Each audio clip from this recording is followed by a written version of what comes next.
ଯେପରିକି ଆଜି ଆମର 10th ରେଜଲ୍ଟ ବାହାରି ସାରିଛି ତ ଆମେ डिजिटल सर्टिफिकेट केମିତି ପାଇବା ତ डिजिटल सर्टिफिकेट ପାଇବାକୁ ଆମକୁ କେତେଟା ସ୍ଟେପ୍ସ ଦେଇକି ଯିବାକୁ ପଡ଼ିବ। ତ ଫାର୍ଷ୍ଟ स्टेप ହେଉଛି प्रथमे निज मोबाइल रे व्हाट्सएप नंबर 7710058192 को सेव करने को पड़ो। ये जो व्हाट्सएप नंबरटा दिखाई देखिपो ये व्हाट्सएप नंबरटा को कौन करेंगे ना सेव करने को पड़ो मोबाइल।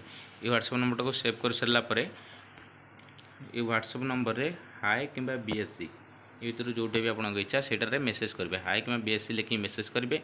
यापर से गोटे आसो 3टी ऑप्शन आसो गोटे गोटे आसो एचएससी मध्यमा एसओएससी फास्ट थी से एचएससी को सिलेक्ट करी ता ऊपर क्लिक करने को हेब।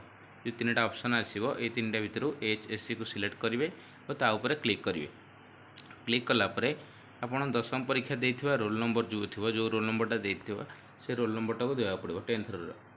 10th रोल नंबरटा दे सारिबा परे एडमिट कार्ड जो आपंकर जो डेट ऑफ बर्थटा अच्छी एडमिट कार्ड रे आपंकर जो जन्म तारीखटा अच्छी सेटा को देवा पड़ो।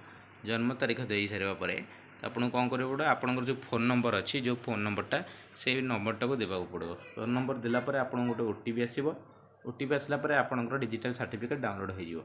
डिजिटल सर्टिफिकेट डाउनलोड हो सारे तो मार्क बाहर प्रथम सप्ताह मैंने 7 दिन भितर डिजिटल सर्टिफिकेट डाउनलोड करेंगे।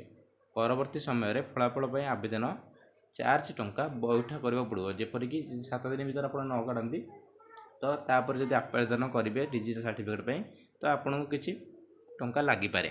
तो डिजिटल सर्टिफिकेट पाइबा आपड़ जाकि कौन साइबर कैफ्रु कौन करेंगे ना प्रिंट बाहर करेंगे।